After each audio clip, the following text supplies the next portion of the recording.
오늘 베드로 설교에 나타난 복음적 교회 사도행전 4장 5절에서 12절까지의 말씀으로 우리 함께 은혜를 나누고자 합니다.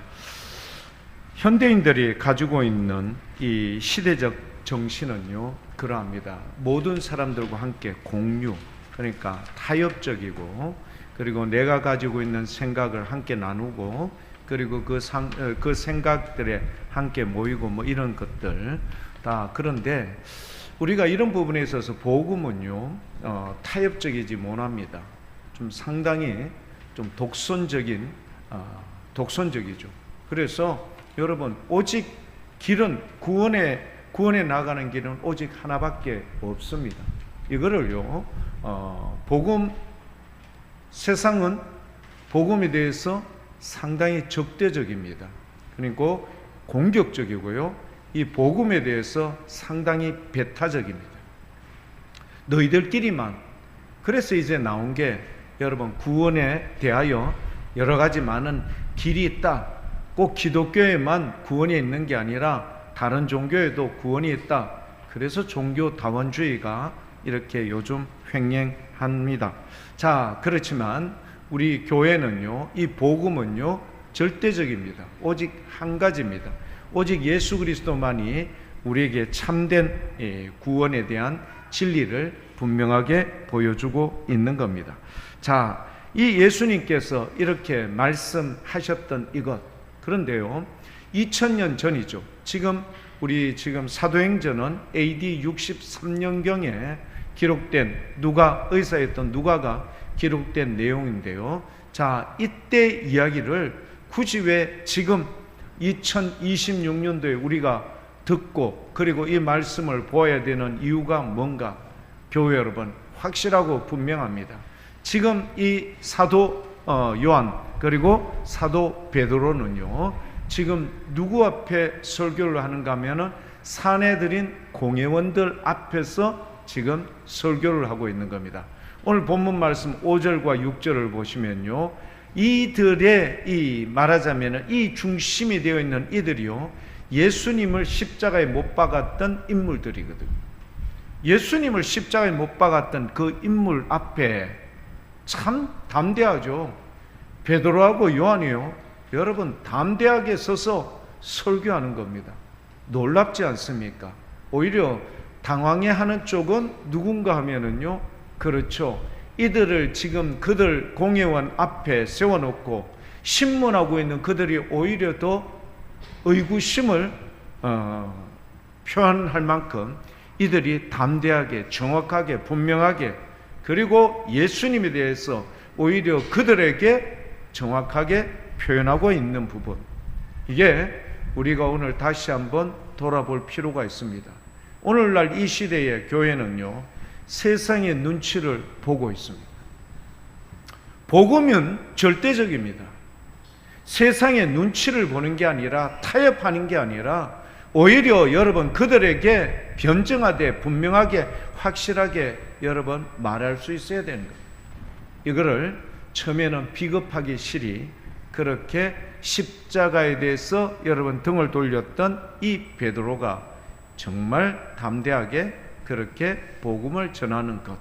왜 베드로 사도가 이렇게 말한 내용이 오늘 우리가 다시 돌아보고 우리의 삶의 근거로 삼아야 되는지를 다시 한번 눈여겨보는 이 주일 낮 예배가 될 수 있기를 축복합니다. 저는 오늘 교회 여러분들에게 말씀드리고자 하는 베드로 설교에 나타난 복음적 교회의 첫 번째는요 성령 충만한 교회입니다. 복음에 대해서 세상의 반대는 극히 심했습니다.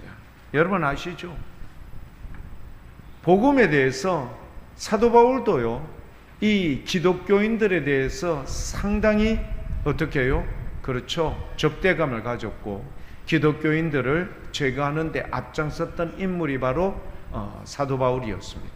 근데 이 사도 바울이요 다메섹 도상에서 예수님을 만난 이후 아라비아 사막에서 3년, 그리고 자기의 고향 땅 길리기아 다소에서 10여 년 정도 자기가 지금까지 믿고 있었던, 확신하고 있었던 구원의 근거가 송두리째 흔들린 것에 대해서 다시 한번 짚고 넘어가고 바르게 정립했던 사도 바울.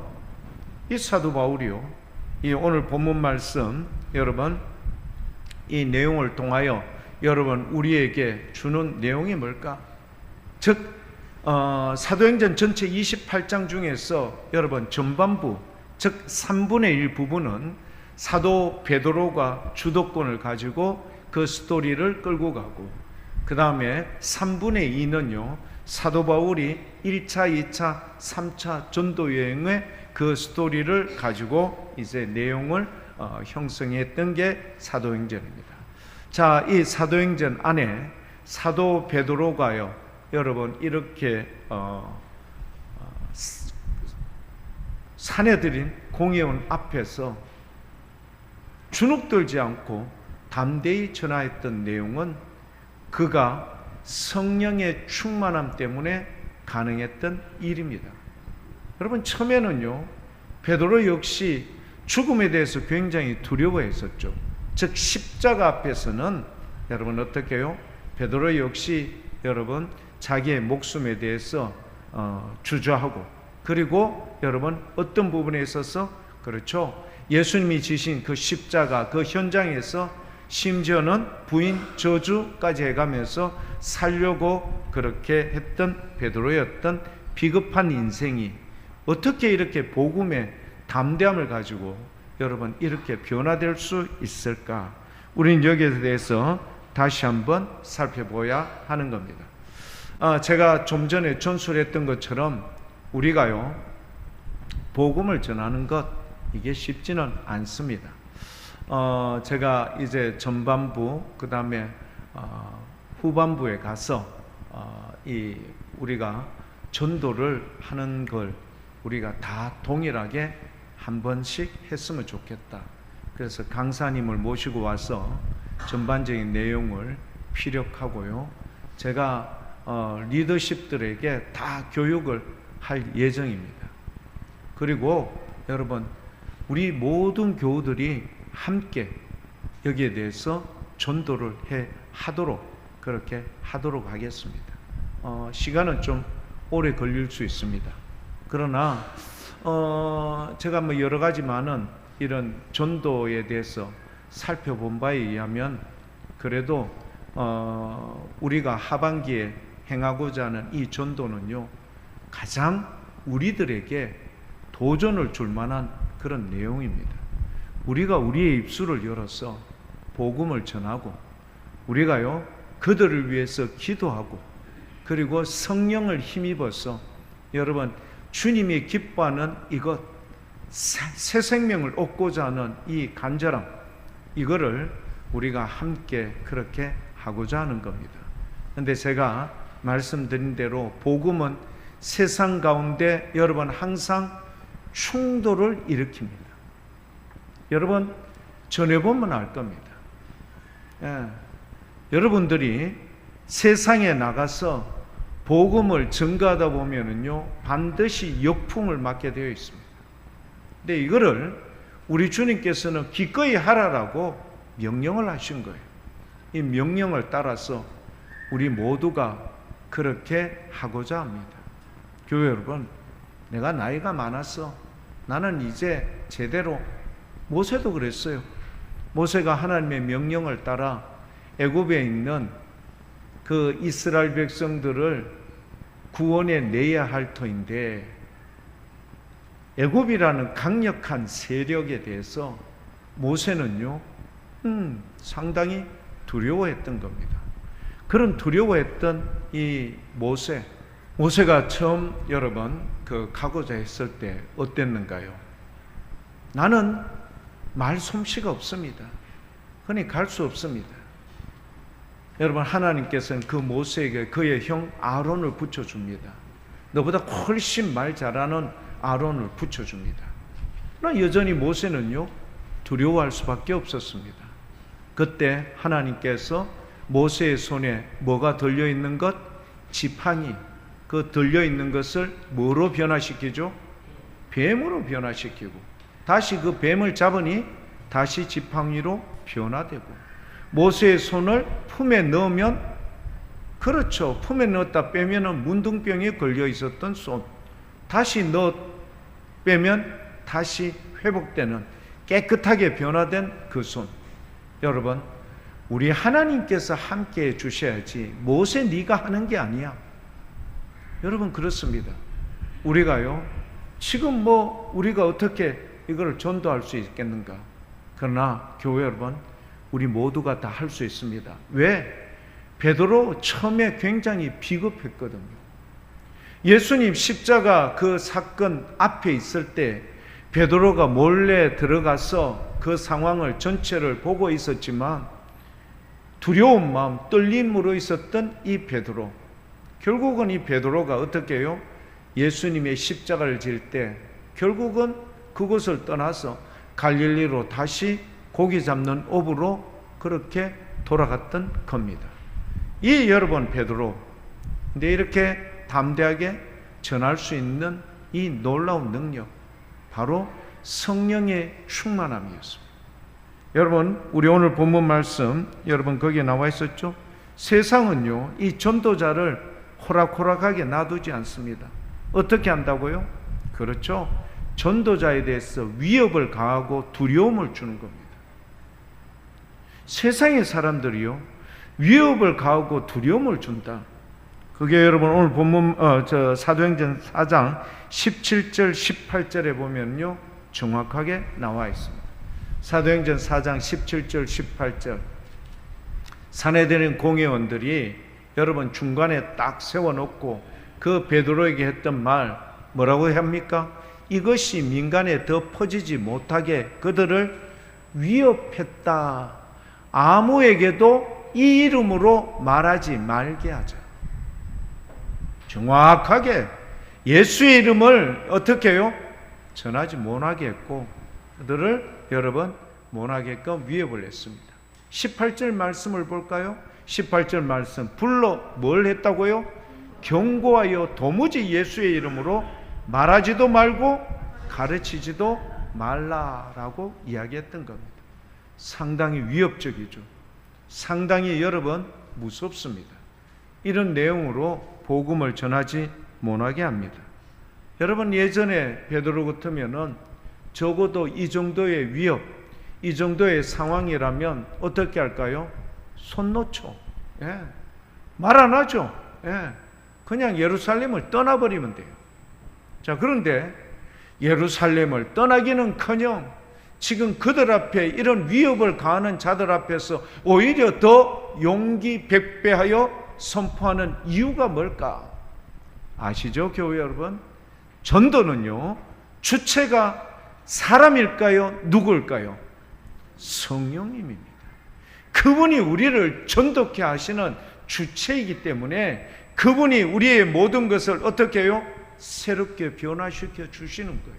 그래서 여러분, 우리에게 주시는 이 성령님의 역사, 고린도전서 1장 27절 너무 선명하게 나와 있습니다.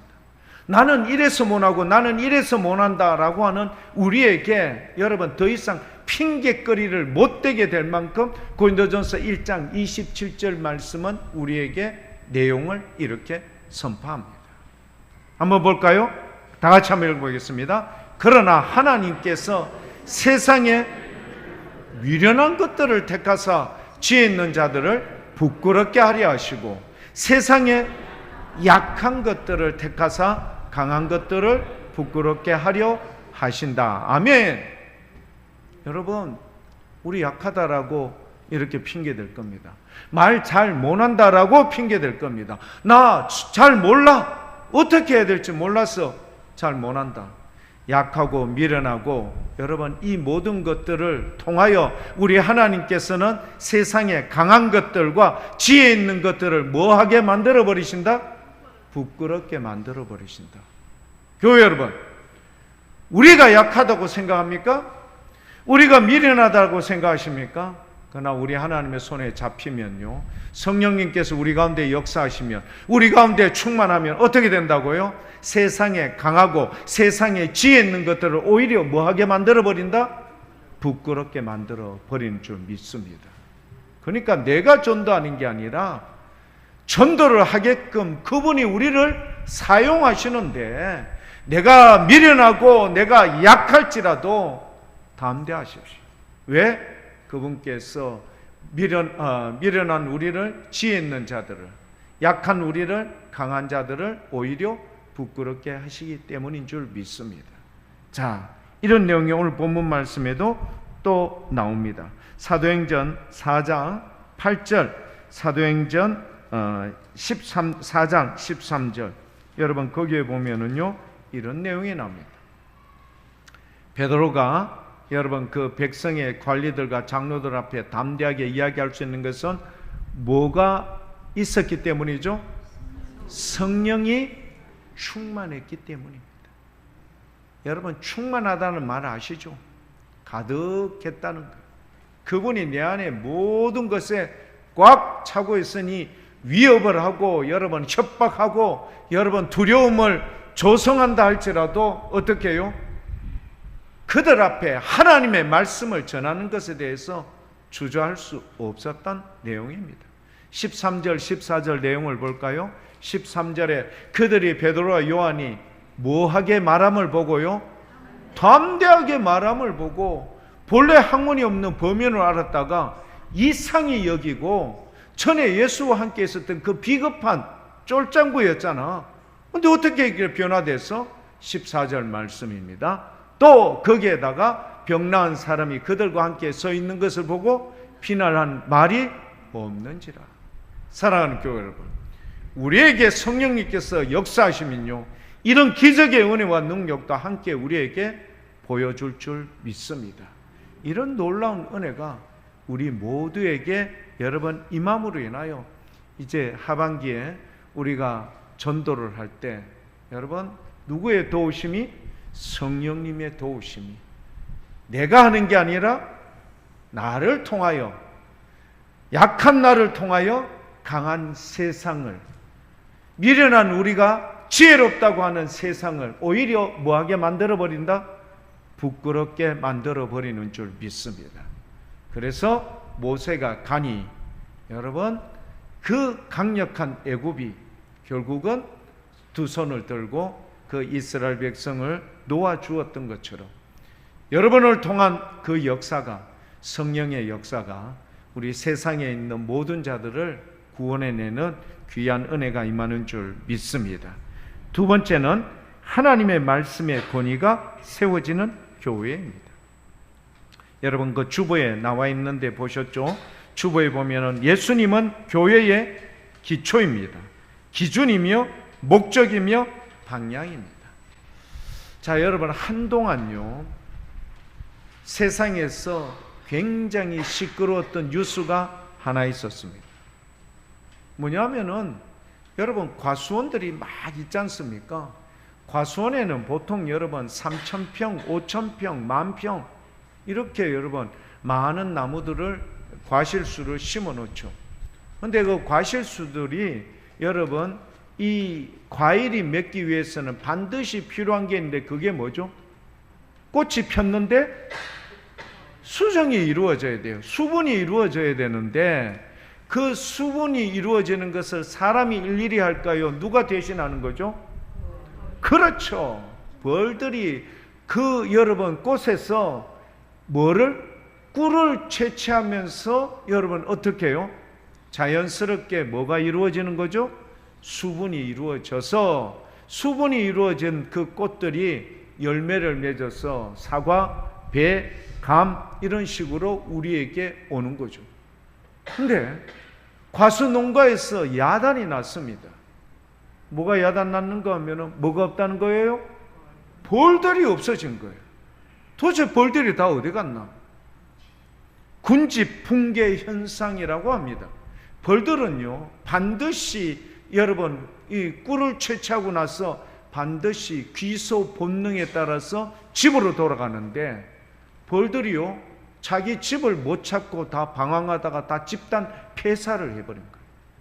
벌들이 왜 군집 이렇게 붕괴 현상이 일어났는가 확인을 해보니까 아주 특정한 농약에 문제가 있었다.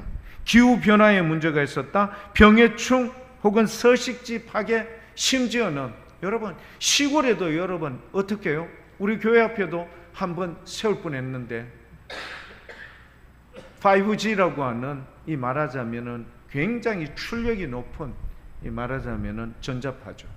이거를 하는데 시골에도 다 산에도 모두 이 중계탑이 설치가 되어 있는 거예요. 이런 것 때문에 벌들이 무엇을 영향을 받고 이게 방향성을 상실하고 집단 폐사를 하게 되었다. 자, 교회 여러분, 방향성을 상실하고 집단 폐사를 했다.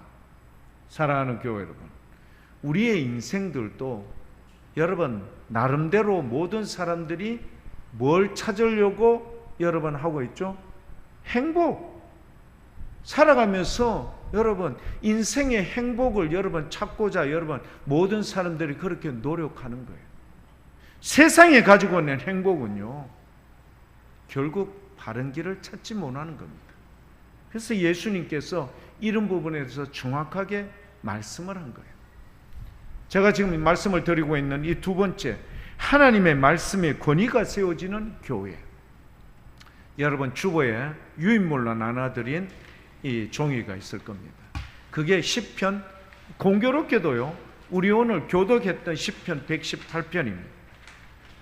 여러분 누가복음 24장에 부활하신 예수님께서 엠마오 도상에 엠마오로 내려가는 두 사람에게 여러분 부활하신 주님이 여러분 찾아왔지만 그들이 부활의 주님을 알았습니까? 몰랐습니까?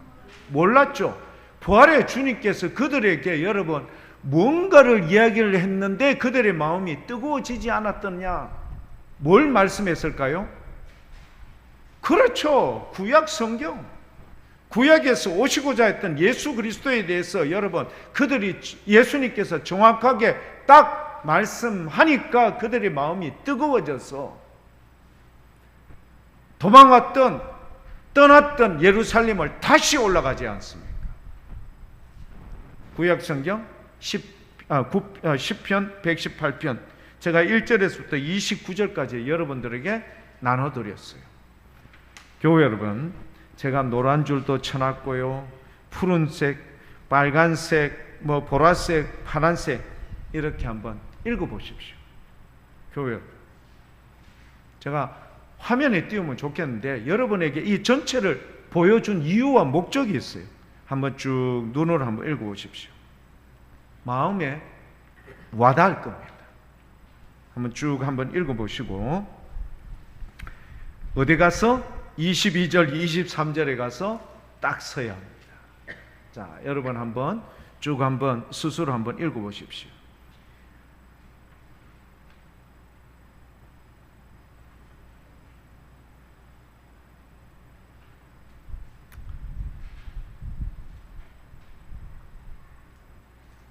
제가 여러분 거기에 적어놓은 대로 보면 이제 이스라엘은 말하기를, 아론의 집은 말하기를, 여호와를 경외하는 자는 말하기를. 6절 7절 볼까요? 여호와는 누구 편이라고요? 내 편이다. 여호와는 내 편이 돼서 나를 돕는 자들 중에 계시니 세상이 자기를 함부로 할 수 없는 거죠. 8절 9절 여호와께 피하는 것이 여러분 어떻게 해요? 세상의 방법보다 훨씬 낫다. 그리고 10절 11절 12절 제가 여러분 같은 색으로 해놓은 부분 같은 내용을 여러분 그렇게 표현했습니다. 세상에 옥죄어오는 여러 가지 많은 상황들, 그러나 이 모든 것은 누구의 이름으로 끊어버릴 수 있죠? 여호와의 이름으로 끊어버릴 수 있는 겁니다. 13절 14, 15, 16절 여호와께서 나를 도우셨도다. 나의 구원이 되시고 여호와의 오른손이 권능을 베푸시며 여호와의 오른손이 권능을 베푸시는도다. 자, 이런 과정을 다 겪으면서 17절 누가 죽지 않고 살아있습니까? 내가 죽지 않고 살아있고 18절 죽음에는 넘기지 아니하셨도다. 그래서 19, 20, 21절 내가 의의 문을 열지어다 의인들아 그리로 들어가리로다 이렇게 말하고 있습니다. 자, 여러분 와닿죠? 여러분 느낌이 와닿고 그렇게 한 내용입니다. 자, 그런데 22절 23절 건축자가 버린 돌이 집 모퉁이의 머릿돌이 되었나니 이는 여호와께서 행하신 것이요 우리 눈에 기이한 바로다. 이게 무슨 내용이죠? 건축자의 버린 돌이 집 모퉁이의 머릿돌이 되었다. 누구를 말씀하고 있는 거죠? 예수 그리스도. 자, 놀랍죠? 예수 그리스도. 제가요 성경 공부하면서 이야기를 했습니다. 목사님, 구약 성경에 예수님에 대해서 어디가 나와 있어요?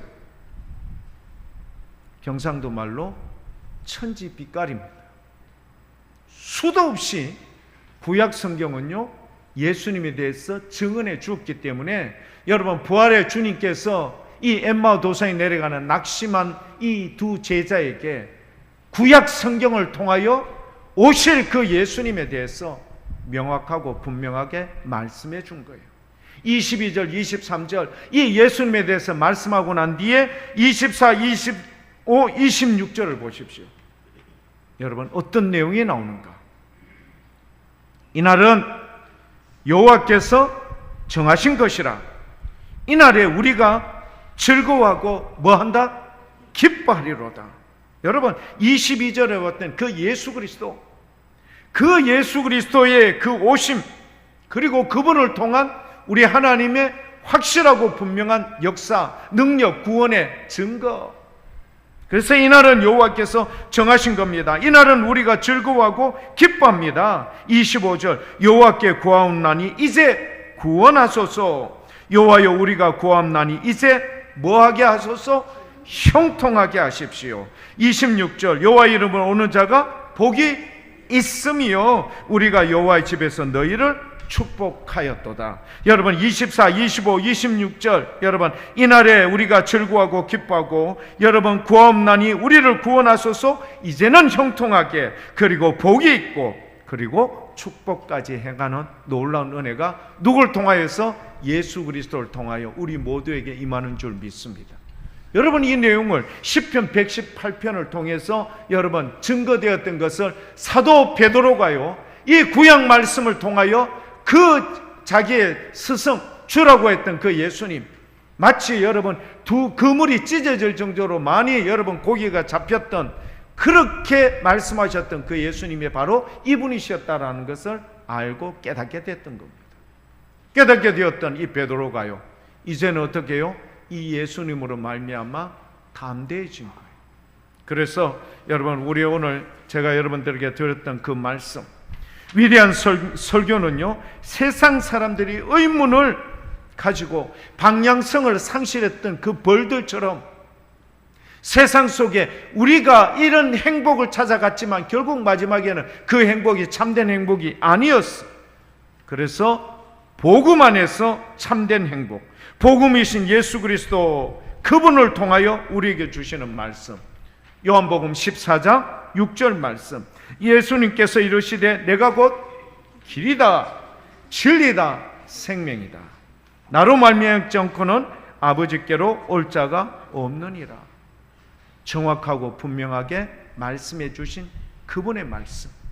그래서 하나님의 말씀의 권위가 세워지는 교회는 진리이신 주님을 따라 그 예수 그리스도 안에서 여러분 온전히 세워지는 교회인 줄 믿습니다. 마지막 세 번째, 예수의 이름의 권세를 보여주는 교회입니다. 사도행전 4장 12절, 사도행전 4장 10절 말씀, 다른 이로서는 구원을 받을 수 없습니다. 천하 사람 중에 구원을 받은 다른 이름을 우리에게 주신 일이 없음이라 하였더라. 여러분, 10절 말씀, 사도행전 4장 17절, 너희와 모든 이스라엘 백성들은 알아라. 너희의 십자가에 못 박고 하나님의 죽은 자 가운데 살리신 나사렛 예수의 이름으로 이 사람이 어떻게 되었다고요? 건강하게 되어 너희 앞에 섰느니라. 그렇게 말씀해 주고 있습니다. 사랑하는 교회 여러분, 이렇게 말씀해 주셨던 그 예수의 이름의 권세를 보여주는 교회를 여러분의 그 유인물 뒤편에 보면은 나와 있습니다. 몇 군데 예수 안에서 이렇게 나와 있습니다. 그래서 사도 바울은요 예수 안에서 구원을 받았습니다. 로마서 6장 11절이죠. 이와 같이 너희도 너희 자신을 죄에 대하여 죽은 자요 그리스도 예수 안에서 하나님에 대하여 어떤 자로 여길지어다? 살아있는 자로 여길지어다. 예수 안에서 자랑을 합니다. 로마서 15장 17절. 그러므로 내가 그리스도 예수 안에서 하나님에 대하여 자랑하는 것이 있거니와. 세 번째, 예수 안에서 거룩해집니다. 고린도에 있는 하나님의 교회 곧 그리스도 예수 안에서 거룩하여 지고. 네 번째, 예수 안에서 자유를 얻고. 갈라디아서 2장 4절이죠. 이는 가만히 들어온 거짓 형제들 때문이라. 그들이 가만히 들어온 것은 그리스도 예수 안에서 우리가 가진 자유, 예수 그리스도 안에서 율법으로부터 여러분 영원히 죽을 수밖에 없는 그런 구속된 인생을 예수 그리스도 안에서 믿음으로 말미암아 여러분 자유함을 얻게 된다는 사실을 갈라디아 교회에 보내었던 내용입니다. 자, 5번, 6번, 7번. 예수 안에서 은혜를 체험하고 예수 안에서 하나님의 상속자가 되고 예수 안에서 영광을 누리는 것이 누구를 통해서? 예수의 이름으로 말미암아 우리가 온전하여 지며 그리고 뭘 누리고? 구원, 자랑, 자유 얻고 거룩해지며 그리고 은혜를 체험하며 하나님의 상속자가 되고 영광을 누리게 된다는 귀한 약속. 여러분, 이 약속은 오직 누구 안에 있을 때 가능한 거죠? 예수 안에 있을 때 가능한 줄 믿습니다. 여러분, 이 베드로가 이야기하는 세 번째 바로 이거죠. 그렇죠. 예수의 이름으로 증거되는 교회, 예수의 이름으로 권세를 보여주는 교회가 될 때 비로소 이 교회는 그렇죠, 하나님의 사랑, 하나님의 능력을 나타내는 귀한 교회가 되는 줄 믿습니다. 오늘 사랑하는 교회 여러분, 어떤 교회가 되어야 될까요? 성령으로 충만한 교회가 되어야 됩니다. 그리고 하나님의 말씀의 권위가 세워지는 교회가 되어야 하며, 그리고요 예수의 이름의 능력, 권세를 보여주는 교회가 될 때 여러분 이 본문 말씀에 나타나 있는 베드로 보시죠.